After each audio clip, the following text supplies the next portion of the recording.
Good afternoon, Darren Thompson here, Week 9 discussion question. When Grant took over the Eastern operations, the nature of how the war was conducted changed how. Grant became the general in chief when Halleck had abdicated or renounced his position in 1862.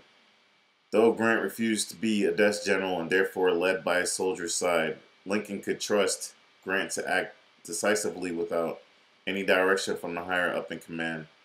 When Grant became general in chief, Lincoln was able to focus on conquering Lee and the South. Butler and Sigel were failing to carry out their part of Grant's strategy in Virginia. Grant stated Butler's army was completely shut off from further operations directly against Richmond, as if it had been in a bottle strongly corked.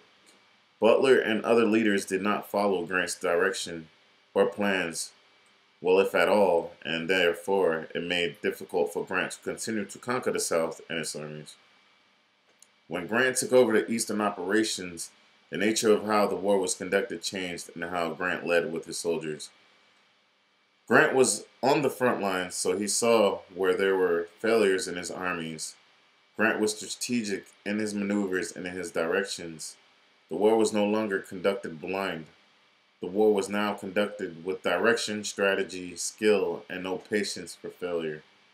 The other leaders may have not agreed or followed Grant's instructions, but in the end, Grant was a good leader and aided in winning the war.